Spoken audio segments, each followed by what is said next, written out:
Kita ngasih rahasia rezeki biar dia nggak terlalu nafsu, terobsesi. Ntar kalau dia terobsesi tinggi, merasa ilmu marketingnya yang bikin laku, gagal Pak, stres. Makanya banyak orang marketing tuh stres. Tiap hari itu lebih stres dari tukang cangkul Pak. Orang nyangkul di sawah, direktur-direktur sebelumnya yang ahli manajemen dan ahli marketing. Saya candain, Tat, ente pegangannya apa gitu. Ente pakai pelet ya gitu. Assalamualaikum warahmatullahi wabarakatuh.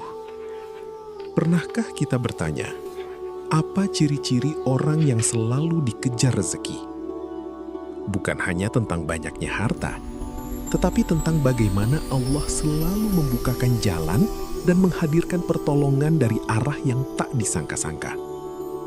Mari kita simak kajian ini. Semoga menjadi jalan datangnya keberkahan dan rezeki bagi kita semua. Ciri-ciri doa kita langsung diijabah Allah. Mata atlaqa lisanaka bit-talab fa'alam annahu yuridu an yu'tiyaka. Kapanpun saatnya atlaqa, Allah mengitlakkan. Apa arti itlak? Melancarkan lisanmu sehingga tidak ada beban dalam melafazkannya, dalam memintanya. Fa'alam, maka ketahuilah saat itu Allah sudah langsung menjawab. Saya mau tanya lagi Pak, adakah di dunia gerakan yang bukan digerakkan Allah? Ada nggak? Kalau ada berarti ada Tuhan selain Allah. Gimana? Jadi yang gerakin kita doa itu siapa sih? Allah. Kita usaha, mentok, pusing. Tahu-tahu kita ada aja jalannya. Yang membuka jalan itu siapa? Kita atau Allah? Oh itu kan koneksi saya Ustaz. Kita sudah menuhankan diri sendiri. Hati-hati. Afara'aita man ittakhadha ilahahu hawa. Maka apakah engkau melihat orang yang menjadikan Tuhan dia, pujaan-pujaan dia, yang dia puja-puji itu dirinya sendiri. Jika orang alim dia merasa dirinya pinter, tuh lihat saya, jamaah saya banyak, gitu. Tuh lihat saya, ilmu saya banyak. Nah orang begini sudah menuhankan dirinya. Mau dia gelarnya mursyid, mau gelarnya doktor, LCMA, kiai 1000 kali, itu tetap di dalamnya iblis. Orang yang memuji-muji dirinya sendiri, itu iblis Pak. Nauzubillah min dzalik. Kecuali dia memulangkan pujian itu kepada Allah Subhanahu wa Ta'ala. Yang berhak dipuji siapa? Allah. Ya. Maka orang yang memuji dan memusuhi kita itu gerakan dari Allah. Marah gak Allah menggerakkan? Marah gak? Maka jangan terlalu senang dipuji orang, jangan sedih juga kalau dicaci maki orang. Karena itu semuanya gerakan dari Allah. Wa ma tasyauna illa ayyasha Allah. Tidaklah engkau berkehendak kecuali kehendakmu tunduk kepada kehendak Allah Subhanahu wa taala. Ada seorang anak muda, belagunya bukan main ngomong kepada saya. Ya. Kita ngaji hikam, dia seorang marketing. Dia bilang, Ustaz itu nggak ngerti ilmu marketing. Oh iya, terus gimana? Marketing itu kita harus campaign, iklan, bla bla bla bla, segala macam dia ngomong. Setengah jam dia ngaji hikam Pak jadinya. Hikam malah dia. Oh gitu ya, saya yain aja. Ya. Karena orangnya udah nggak bisa masuk, jadi udah defense. Ya. Sekali doang ikut kajian kita udah nggak mau ikut lagi. Kita ngasih rahasia rezeki biar dia nggak terlalu nafsu, terobsesi. Ntar kalau dia terobsesi tinggi, merasa ilmu marketingnya yang bikin laku, gagal Pak, stres. Makanya banyak orang marketing tuh stres. Tiap hari itu lebih stres dari tukang cangkul Pak. Orang nyangkul di sawah, pulang-pulang capek, tidur. Orang marketing udah jam 1 malam masih mikirin besok kayak ngapain gitu. Nggak keringetan, malah kerja di bawah AC. Tapi pikirannya tertekan terus ya. Gimana. Pakai kecerdasan dia. Sahabat saya jadi fundraiser di salah satu lembaga zakat terkenal di Indonesia. Orang tamatan kuliah dakwah, Pak. Nggak ngerti ilmu marketing versi ilmu marketing konservatif sekuler. Konvensional lah istilahnya ya. Karena sekarang ada istilahnya hukum positif, bank konvensional gitu ya. Ini nggak punya tuh ilmu begitu.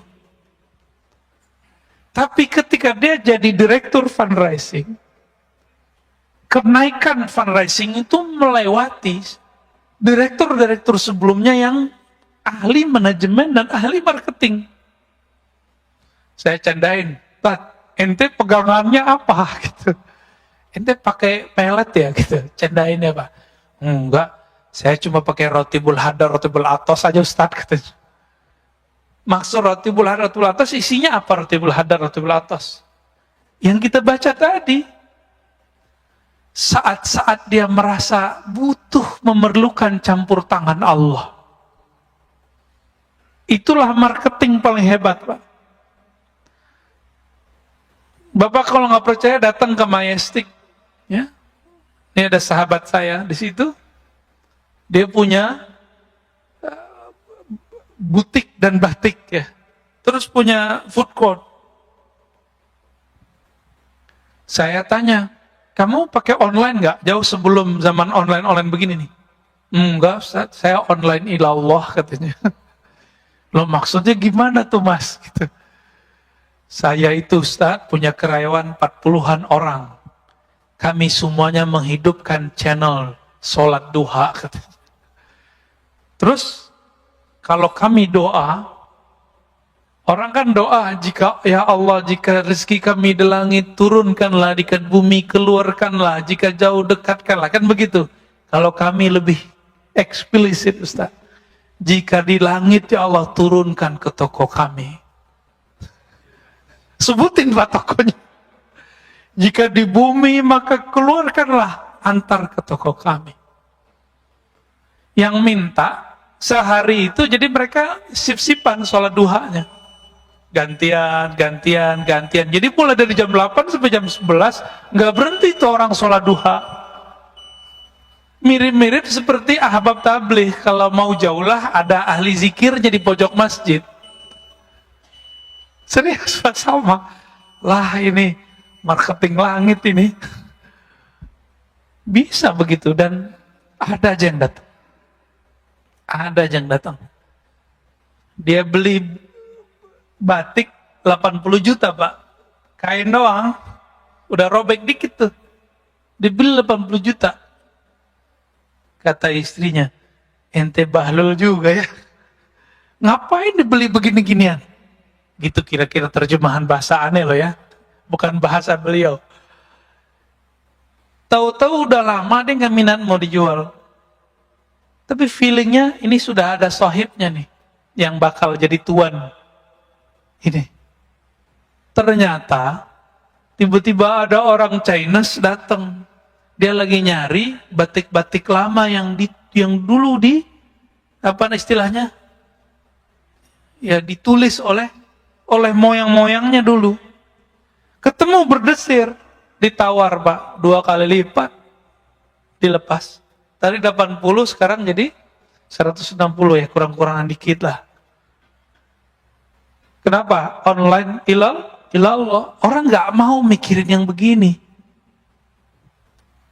Cuma 3 tahun kebeli sekian toko dia. Di depannya orang jualan, udah 20 tahun begitu-gitu aja.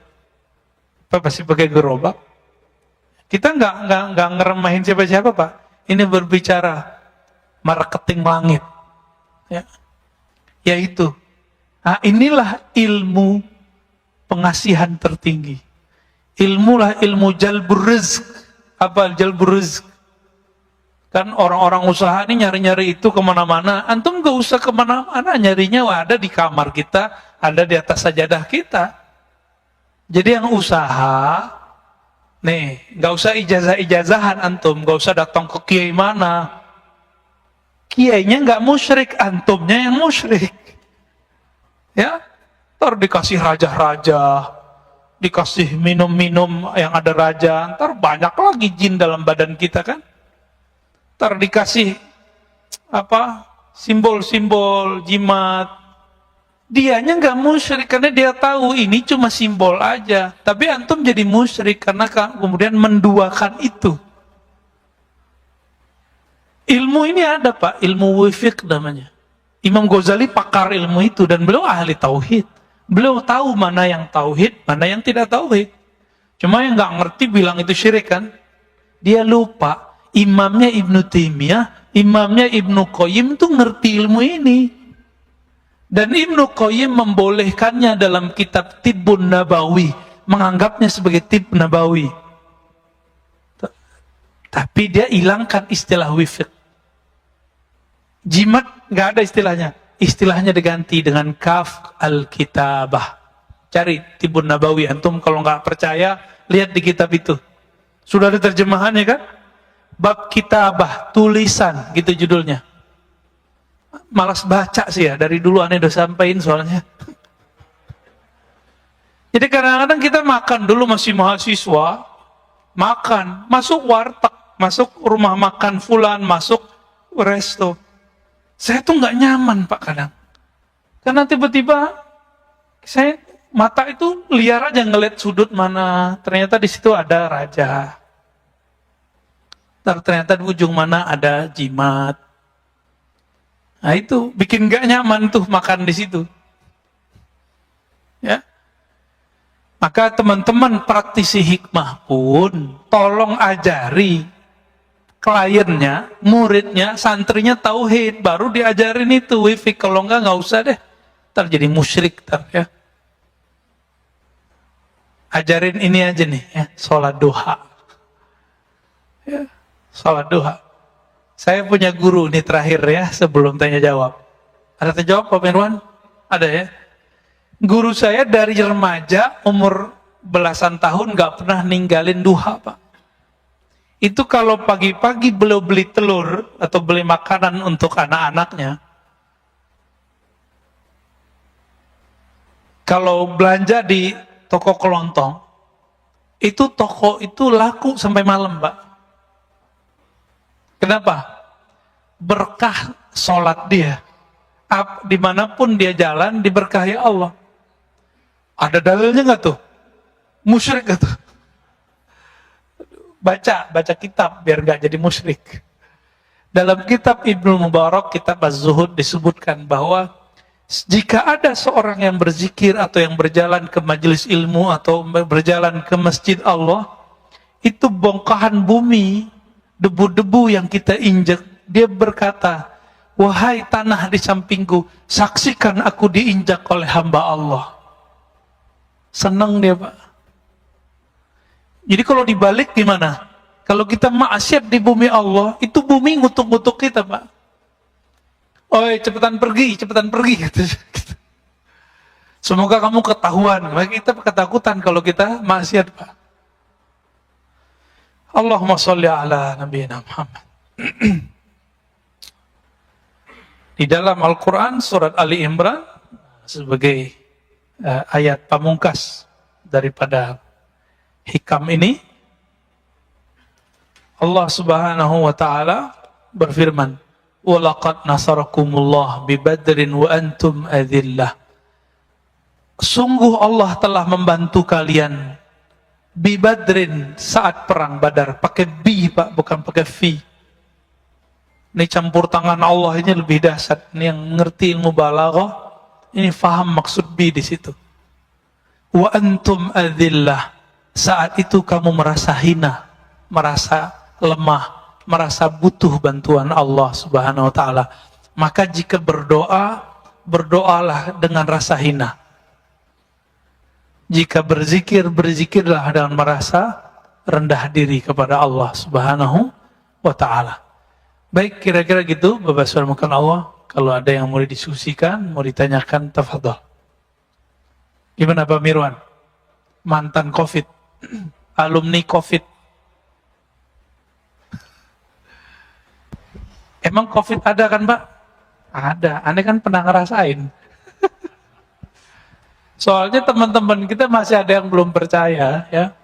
Antum nggak percaya sih nggak apa-apa. Ntar kalau udah kena, rasain aja ya. Ya, Bismillahirrahmanirrahim. Silakan, Pak Dokter. Terima kasih Pak Ustadz. Salam. Masya Allah ini. Jadi pertanyaan saya adalah terkait dengan kondisi sekarang, kekinian, bahwa tadi ada corona, ada permasalahan yang luar biasa mendera kita. Kita butuh tadi bahwa sebagai seorang hamba membutuhkan pertolongan Allah dengan merendahkan diri pada saat berdoa zikir. Nah, untuk bisa sampai pada level ketawakalan sempurna, ya jadi seorang hamba yang mengandalkan Allahnya untuk sampai pada level di mana tadi la khaufun alaihim, tadi yang Ustaz sebutkan, tidak ada rasa takut. Dalam artian tidak ada yang lain yang ditakuti nih. Apa saja yang kejadian di dunia ini tidak ada yang ditakutin kecuali hanya Allah gitu. Bagaimana caranya Pak Ustaz? Terima kasih Pak Ustaz. Assalamualaikum warahmatullahi wabarakatuh. Assalamualaikum. Ada cara tentatif, ada cara permanen, Pak. Kalau yang tentatif itu harus punya masalah dulu, baru ingat Allah biasanya. Nah, kalau yang ini cukuplah masa lalu kita dan sekarang, ya. Ada yang lebih permanen, mengenal yang ditakuti. Kenapa kita tidak permanen rasa takutnya kepada Allah? Karena kita nggak kenal yang kita takut itu siapa sih? Bapak kenal Allah nggak sih? Kan antum kenal Allah nggak? Allah itu apa? Siapa? Kalau versi orang kan Allah itu di langit, Ustaz. Itu belum kenal Allah namanya. Ya. Allah itu di arsy, Ustaz. Nah, itu ayat. Ar-Rahman 'alal arsy istawa. Yang istawa itu antum kenal nggak gitu? Mau terserah mau di langit, mau di mana terserah, ya. Allah ini kan bukan fisik. Disebut Allah di atas langit, Allah disebut Allah di atas aras, nggak ngefek, Pak. Kan dia bukan jisim. Kenapa kita berdebat di luar sana, Allah di mana, Allah di mana, Allah di mana? Karena kita masih menjisimkan Allah tanpa kita sadari. Menganggap Allah itu benda. Sesuatu benda. Maka sampai keyakinan mereka yang mengatakan apa? Yang meyakini Allah tidak berarah di atas langit atau di atas aras seperti diam. Meyakini Allah tidak ada. Berarti sebelum aras nggak ada, Allah nggak ada dong. Dulu aras pernah nggak ada nggak? Atau alas adanya bareng sama Allah? Duluan mana aras sama Allah? Mana dalilnya? Akhir surat At-Taubah dan beberapa ayat-ayat yang lain. Allah menyebut Rabbul Arsyil Azim. Rabb. Allah pencipta. Apa arti Rabb? Pencipta. Pencipta aras yang besar. Jadi aras yang besar aja Allah yang ciptain kok, Pak. Nah, maka Nabi kalau lagi ada karb itu karbun artinya masalah. Itu doa favorit saya kalau baca zikir pagi sore, salah satunya La ilaha illallahul alimul azim, La ilaha illallah rabbul arsyil azim, La ilaha rabbus samawati wa rabbul ardi wa rabbul arsyil karim. Tiada yang berhak disembah kecuali Allah. Tiada Tuhan pencipta langit dan bumi. Dialah ya Rabbul arsyil azim, pencipta aras yang besar. Apalagi cuma corona yang kecil. Kelihatan nggak corona? Sampai hari ini yang disebut corona itu kan yang disebut sama Bill Gates itu, yang dia presentasi beberapa tahun yang lalu yang bentuknya kayak rambutan. Ya. Jadi kita sudah terbawa oleh dia. Maka sekarang di mana-mana gambarnya begitu. Padahal belum tentu begitu juga, Pak. Ya, pinter ya. Jadi maling teriak maling, Pak. Makanya wajar ya. Vaksin versi lawan dia nggak diakuin. Karena dia mau jualan vaksin juga. Ustadz konspiratif. Emang ada di dunia yang tidak pakai konspirasi? Antum dagang aja konspirasi loh. Kita dagang aja konspirasi nggak? Contohnya gini. Orang megang handphone setiap hari lebih lama daripada nonton TV. Maka sekarang orang antum nonton YouTube sekarang lebih banyak nonton TV, ya nggak? Itu pakai otak konspirasi loh. Sekarang jadi marketing namanya. Maka dipasanglah iklan banyak-banyak. Yang lucunya pas pengajian lagi ya. Maka antum yang pakai channel pribadi tuh, tapi isinya ceramah, itu duitnya subhat, harus dibagi tuh. Wajib dibagi kalau dapat duit. Ya. Harus dipakai untuk jalan dakwah, kalau enggak kualat. Rasain aja ntar. Ya. Karena pembersihnya cuma jalan dakwah.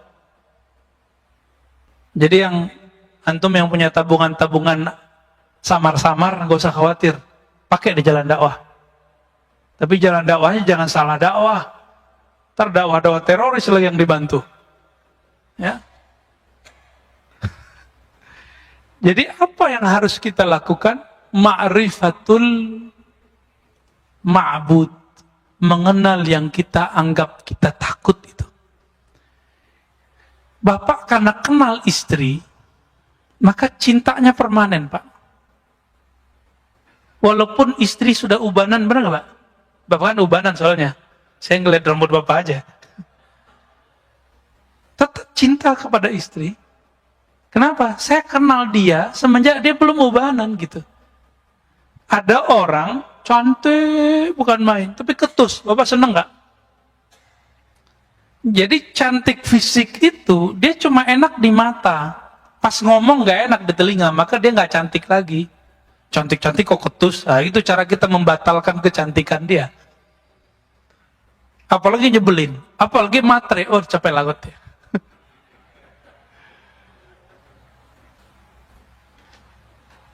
Nggak ada semua orang semuanya matre ya. Matre itu kan hubbul mal, hubbul dunia, cinta dunia. Oke, ada lagi? Ya, silakan Pak. Di belakang.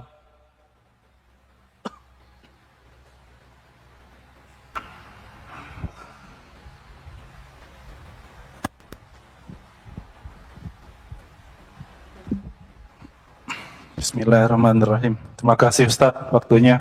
Ya, sama-sama Pak. Yang membedakan manusia itu di hadapan Allah adalah ketakwaannya.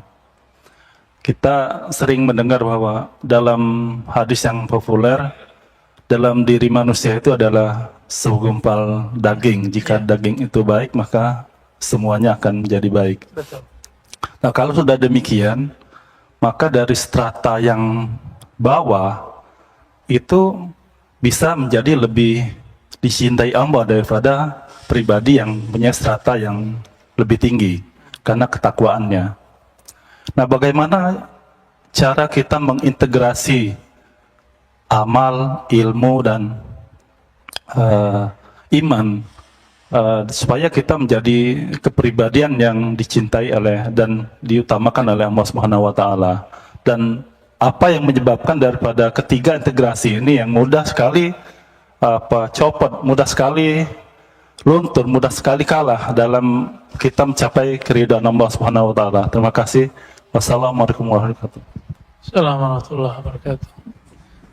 Gak pakai teori Pak, pakai yang praktis saja ya. Masih ingat kisah orang yang suka baca kulhu? Dalam Sahih Bukhari, Kitab Tauhid, bagian akhir kitab, jilid terakhir. Kitab saya masih kitab kuning jadul, nggak ada nomornya ya.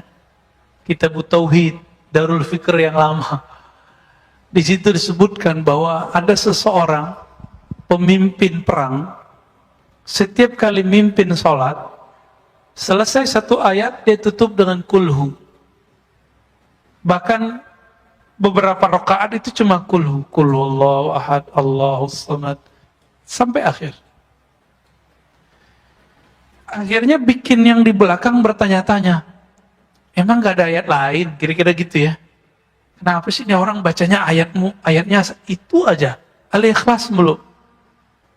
Pulang ke Madinah, sahabat-sahabat yang jadi makmum ini melaporkan apa yang dia lihat, padahal Nabi nggak pernah menyuruh begitu. Ini artinya apa? Sahabat-sahabat itu menciptakan torikot-torikot ritual untuk dirinya. Ini dalil bahwa boleh seorang alim meramu dari dalil-dalil yang ada suatu amalan yang kemudian dia disiplinkan dan dia ajarkan kepada orang, disebut thariqah. Ini dalilnya. Apa kata Nabi? Coba tanya si fulan itu, kamu gak usah tuduh dia, tanya dia kenapa dia buat begitu. Jadi kita kalau ngikutin sunnah Nabi ini, kita nggak boleh ngejek orang ngamalin apa aja, Bang, nggak boleh ngejek. Kita konfirmasi, tabayun namanya. Kenapa sih kamu ngamalin ini? Sama orang yasinan kita tanya, kenapa kamu baca yasin? Ya. Sama orang ziarah kubur jangan langsung bilang dia syirik, khurafat. Kita tanya, apa yang kamu baca saat ziarah kubur? Baru bilang syirik atau nggak syirik. Maka sahabatnya nanya, datang, wahai panglima kami, jenderal kami, kenapa engkau suka membaca kulhu di setiap gerakan sholatmu, setiap rakaatmu? Apa jawaban beliau? Karena di dalamnya ada sifatur rahman, sifat-sifat Allah yang maha pengasih penyayang, aku suka membacanya. Lalu dibawa lagi kabar jawaban itu ke Nabi. Nabi kemudian mengatakan, sampaikan kepadanya. Nabi padahal secara wahyu sudah tahu, tapi konfirmasi itu wajib. Maka mursyid-mursyid, ahli-ahli firasat, kita nggak boleh berhukum dengan kasyaf. Kita bolehnya berhukum kalau sudah konfirmasi. Nggak boleh berhukum Pak dengan ilham, nggak boleh. Dia harus berhukum dengan hasil konfirmasi. Walaupun antum sakti mandraguna, ya, nanti banyak salah. Tak kayak zaman pilpres kemarin lagi, ya. Ya. Banyak kan ilham-ilham muncul, tapi salah terjemah semua. Ilhamnya benar, terjemahannya salah. Apa kata Nabi? Sampaikan kepadanya, sesungguhnya Allah yang Maha Rahman mencintainya. Jadi supaya Bapak mulia di sisi Allah, maka rutinkan baca kulhu, Pak. Bapak sudah pensiun, Pak, ya? Sudah? Belum? Belum.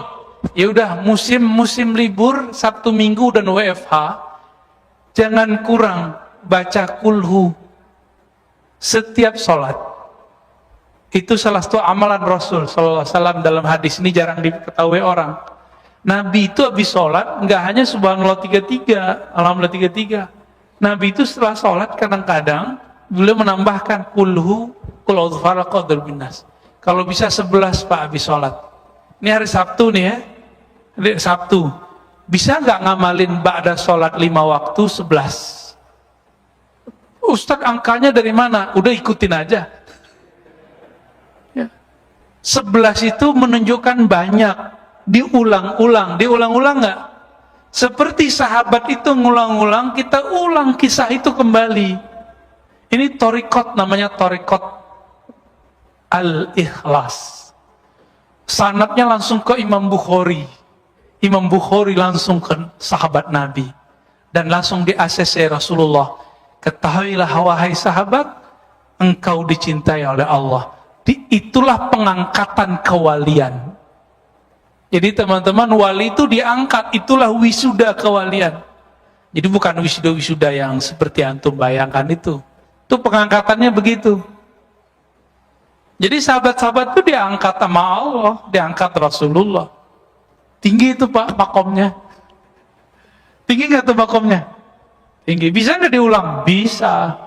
Karena setiap ulama itu akan mewarisi ilmunya. Semoga kita pewaris ilmu. Thariqat al-Ikhlas. Cobain Pak. Kalau mau ngamalin juga nggak apa-apa. Ya, kalau saya suka baca al-Ikhlas. Ya, kalau dulu masih remaja, tapi remaja saya udah nikah Pak. Saya ngamalinnya semalam 1000-an. Ya. 1000 kita ngamalin hampir tiap malam. Nah, sekarang karena sok sibuk, nggak ngerjain sebanyak itu. Tapi tetap kita baca. Ya. Oke, lanjut. Fadhal. Assalamualaikum warahmatullahi wabarakatuh. Ustadz yang kami hormati, kita banyak membaca dan mendengar kalau Rasulullah itu amaliyahnya sholat sampai kakinya bengkak dan sholat qiyamul lail malam ya.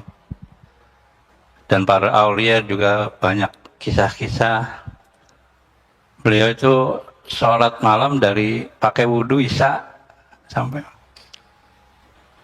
Kira-kira kalau kita kan banyak capek, banyak malas dan gitu. Apakah itu merupakan nafsu dari malas, capek dan sebagainya? Mohon kiat-kiat bagaimana kita menuju ke sana supaya katanya ada akrab antara jasad dan ruh. Iya. Supaya, Yang terakhir aja Pak ya. Iya. Zaman sekarang, zaman saiki Pak, jangan dibayangin Bapak itu sholat isya, berhentinya subuh. Udah kena gula, ya kan? Kolesterol, kesemutan, belum lagi punggungnya nggak beres, ya kan? Baru bentar udah sakit. Nggak usah muluk-muluk mau jadi orang soleh. Nggak mungkin Mbak kita kayak Nabi, nggak mungkin. Nggak mungkin seperti Syekh Abdul Qadir Jilani 20-an tahun sholat isya sama subuhnya 1 kali wudhu. Nggak mungkin. Abu Hanifah puluhan tahun, Imam Abul Hasan Asy'ari 20 tahun beliau sholat isya dan subuhnya satu wudhu. Abul Hasan Asy'ari yang dihujat-hujat sama mereka sekarang ya, akidah Asy'ariyah. Terus gimana? Jadi ada eksperimen, saya suruhlah salah satu teman-teman saya ini zikir semalaman. Ente jangan tidur ya. Bener nggak dia nggak tidur Pak?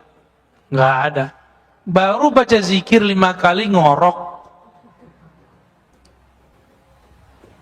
Terus next pekan depan datang ke rumah. Kita aja ngobrol ma'rifatullah sampai subuh nggak tidur dia. Sama kayak nonton bola. Cuma yang ditonton bola. Nonton bola asik gak? Asik. Kenapa asik? Karena Bapak tahu ilmu sepak bola. Saya nggak ngerti Pak ilmu sepak bola. Saya bingung tuh. Ini bola kok ditendang-tendangan, direbut-rebutin. Menurut saya itu orang nggak kurang kerjaan. Tapi bagi yang senang bola, asik nggak nonton bola? Nonton doang loh. Nah, kenapa sholatnya Nabi, sholatnya wali itu bisa nggak berhenti, baru berhentinya subuh? Karena dia tahu siapa yang disembahnya. Maka majelis mengenal yang disembah harus lebih banyak daripada majelis menyebut-nyebut nama yang disembah. Jadi majelis zikir itu seharusnya nggak lebih banyak daripada majelis ma'rifat. Cuma orang kan nggak mau. Kalau majelis ma'rifat sama, mulainya jam 11, jam 12 malam sampai subuh. Duduk aja Pak kita ngomongin Allah, gosipin Allah kita kerjaannya. Suatu kali sahabat bercerita, sahabat Nabi, kami habis subuh diberi muhadarah pengajaran oleh Nabi. Berhentinya nanti zuhur, sholat. Habis zuhur lanjut asar, habis asar lanjut maghrib. Sampai besok subuh lagi. Sampai besoknya lagi 2 hari 2 malam. Mereka lupa makan, lupa minum. Tuh kalau sudah jadi makhluk ma'rifatullah tuh begitu. Ini ilustrasi dekatnya apa? Gak usah jauh-jauh. Kita punya teman nggak direstui oleh keluarganya untuk menikah. Dia udah demen sekali sama calonnya ini. Apa kata si perempuan? Mas, kalaupun saya diusir dari keluarga, kalaupun saya jadi tukang goreng, saya jadi tukang apa, yang penting saya sama ente, katanya. Gombal. Paling tahan seminggu minta cerai. Nggak tahan kan dikasih angin. Tapi begitu kira-kira. Kenapa ada orang di luar sana hidup bertahan, hidup susah bersama kekasihnya? Karena dia cinta dengan pasangannya. Tapi kita ini lebih percaya ke pasangan daripada Allah Subhanahu wa ta'ala. Jadi caranya satu aja Pak. Sama. Kenali yang disembah. Rasulullah itu bisa kakinya kapalan sholat karena beliau kenal yang disembahnya. Nah, kita terbalik, kita memulainya dari kuantitas amal, bukan dari kualitas pengenalan yang disembah. Jadi saya mengajak semua kita, semua ustadz, semua mursyid, semua kiai, semua jamaah. Coba dibalik Pak sekarang. Jangan ajar anak, ajar murid, ajak diri kita ibadah fisik dulu, ritual dulu. Tapi ibadah yang awal adalah ibadah ma'rifatullah. Ibadah mengenal Allah. Kenali yang disembah. Maka kita akan kecanduan beribadah. Nanti orang bilang kita gila Pak. Nanti Bapak dibilang gila sama orang. Ya. Kenapa? Pagi zikir, siang zikir, sore zikir. Bahkan gak mau pulang dari masjid ntar. Mau orang bilang corona ngapain, ntar dokter-dokter bingung tak. Itu orang beragama tuh gila ya gitu. Masih dia yang takut corona, udah lockdown gitu. Ya biarlah kita disebut gila, gila bertuhan kepada Allah Subhanahu wa ta'ala. Kesimpulan kajian kita sederhana, ma'rifatul ma'bud aula min kulli sujud. Mengenal Allah Ta'ala lebih utama daripada sujud, bahkan 1000 sujud. Maka kenalilah Allah yang kita sembah, sujud kita akan lebih bermanfaat dan lebih berkualitas. Wassallallahu ala nabi Muhammad. Assalamualaikum warahmatullahi wabarakatuh.